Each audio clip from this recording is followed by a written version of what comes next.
been another weird day in Major League Baseball. I did not think, and I continue to believe, that Carlos Beltran should not have been fired if you're not going to penalize or penalize. Do you guys go penalize or penalize? If you're going to penalize or penalize, problem with saying penalize is everybody's like, oh, penalize. No, it's actually pronounced penalize. But anyway, whatever you're going to do to punish, Mr. Thesaurus, to punish players. If you're not going to punish players, you can't punish Carlos Beltran as a manager because he was a player when the Astros were stealing signs illegally back in 2017. But alas, the Mets and their new manager mutually agreed to part ways. Yes, because every guy who's never managed a day in his life walks in and goes, hey, I don't think I can do this. I've never done it before. I'm going to make money to do it, and I don't think I can do this. So the purge does, in fact, continue. But maybe more telling about where we continue to be as a society is what Jessica Mendoza said. Now, look, Jessica Mendoza is a Major League Baseball analyst for ESPN. She is also somehow collecting a check from the Mets as like an advisor. Now, whether or not that position has teeth or not, whether or not somebody actually goes like, you know what Jessica Mendoza said, this is a good idea. Doesn't matter. She's a great softball player, and she's become an analyst, and she's been on Sunday Night Baseball. This is what she said earlier today about Mike Fiers. Now, Mike Fiers was the guy. He was the deep throat. He was the deep throat. He was the one former player that played on that Astros team that told The Athletic how the Astros stole signs in 2017. Here's Jessica Mendoza earlier today. Going public, yeah. I mean, I get it. If you're with the Oakland A's and you're on another team, I mean, heck yeah, you better be telling your teammates, look, hey, heads up, if you hear some noises when you're pitching, like this is what's going on for sure. But to go public, yeah, that it didn't sit well with me. And honestly, it made me sad for the sport that that's how this all got found out. I mean, this wasn't something that MLB naturally investigated or that even other teams complained about because they naturally heard about and then investigations happened. But it came from within. It was a player that was a part of it, that benefited from it during the regular season when he was a part of that team. And that, when I first heard about it, it hits you like any teammate would, right? It's something that you don't do. I totally get telling your future teammates, helping them win, letting people know. But to go public with it and call them out and start all of this, it's hard to swallow. Well, now, for the record, and I'm surprised that Jessica either didn't know this or acted like she didn't know it. Major League Baseball was alerted to it by other teams. Other teams did complain. And the Astros, one of the reasons the punishment has been so severe, in which their general manager and manager now, a future manager, and Carlos Beltran have lost their job, is they were told to stop it, and they did not. They denied that it ever happened and continued doing it. But this is not a Jessica Mendoza problem. Like, look, do I think she's going to have...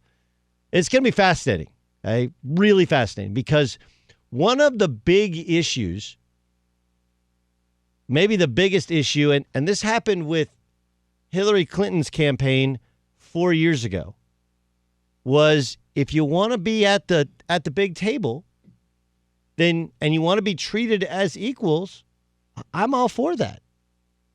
I'm absolutely all for that. Men and women should be treated as equals. There is no question. But again, what is asked of a man should be asked of a woman, and if there is ramifications for things you say and things you do, they should be equal. And what would happen was, and look, I voted for Hillary Clinton, for the record. Voted for Hillary Clinton. But I had a major problem with her campaign. If you would question any of her stances, they would say, well, that's sexist. Why? Unless the stance you take is, in fact, sexist, you know, for Jessica Mendoza, who has a job as an analyst as one of the rights holders with Major League Baseball, and now as an advisor to the New York Mets, any other analyst who works for ESPN, who works in it as an advisor, and by the way, it's a conflict of interest to do both. We all know that. And somehow she's able to get away with it. I would say some of it is because of her position. Some of it is because she's a woman. And if you fire her, if you say, hey, this is a conflict of interest, her defense could be that, well, that's sexist. If I was a man, you could say I could do both. I'm like, no, it's a conflict of interest. If I would guess that whether it's, Alex Rodriguez, I feel like he might be untouchable. But if Alex Rodriguez said, hey, I don't agree with you going public, Alex Rodriguez could run the risk of being fired. As an advisor to the Yankees, which he is, which is why Jessica Mendoza can do her deal with the Mets. And keep in mind that one of the reasons he's an advisor to the Yankees was they were trying to get out of a massive salary, and instead of being sued, they said, hey, you can hang out in spring training as an advisor. But regardless of that point, the issue is this. Any analyst, anybody who works for MLB, that works for Fox that covers the World Series and the playoffs, that works for TBS, that works for one of these teams, that works for ESPN, if they said, hey, I got a problem with you coming out and telling the world about a fraud that was perpetrated, about cheating during the World freaking Series, anybody else probably loses their job today. And my guess would be she won't. Because if you fired her, people would say that's sexist. Anyway, the other issue with it, and this is the bigger and more important issue, is this.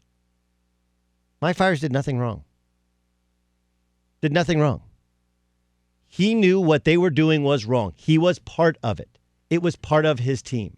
It didn't sit well with him. And since no one else was willing to come forward, and since Major League Baseball couldn't put it together, their crack investigative unit just couldn't launch some investigation and find out, you have to have somebody tell the truth. Fiers could have said, keep me as anonymous, right? That Deep Throat was anonymous, by the way.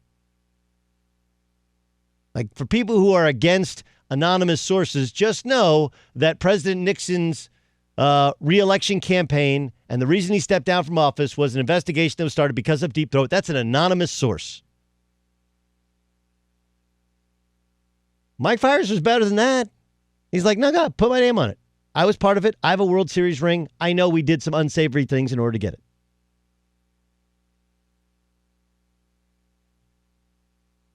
He shouldn't be lampooned. He should be championed. He still has he still has games to play, games to pitch, locker rooms to go into. Yeah, he sold out his teammates, but his teammates were doing the wrong thing. This is our biggest problem. Huge problem. You're doing something wrong. You're not coming forward, right? When you're doing something wrong, like nobody's like, take me to jail, boys. Kick me out of baseball. I was stealing signs using electronics, using the camera, and we were banging on trash cans. People don't do that.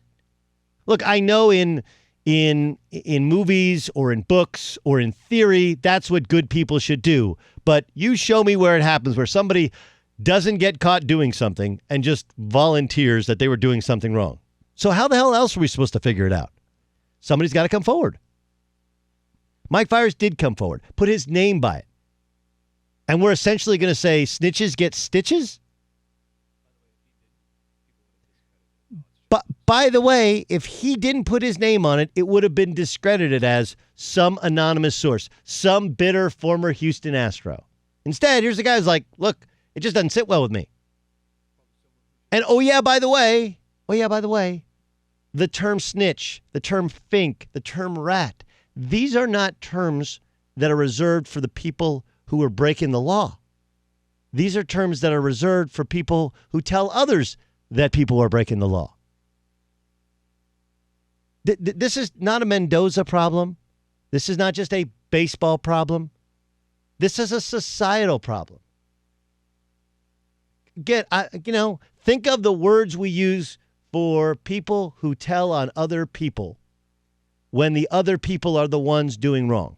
Tattletale, rat, snitch, fink, right? Nothing worse than a rat. Yes, there is. People who actually do these things to other people are worse than the people who tell people that they're bad people are doing bad things to other people. And Jessica Mendoza just gets in line with everybody else. That's not the way to look at this. Right? We all know that stealing sign, when you're on second base, if you can decipher the signs and you can somehow relay it in, generally frowned upon, but part of the sport. There's a reason that you change the signs and that you change the sequencing once you have somebody on base. But the idea of using a high-speed camera and then instantly knowing whether it's fastball or curveball, banging on a trash can when you've been told not to do it, we all know that's wrong. Everybody knows it's wrong. And credit Mike Fiers for not just saying it was wrong and he was a part of it, but putting his name on it. And Jessica Mendoza's stance is no different than societal stance on people who tell on other people. Being a tattletale, snitch, a rat, and fink, whatever, is not a terrible thing. A terrible thing is the people who are actually doing the thing that's wrong. Hey, what up? Doug Gottlieb here. Make sure you subscribe to our YouTube channel here at Fox Sports Radio. You can catch my show, all the shows on Fox Sports Radio, unique interviews, strong takes, just interesting discussion on the sports topic of the day, of the week, of the month. It's all encompassing. It's everything you need right here on YouTube. Subscribe.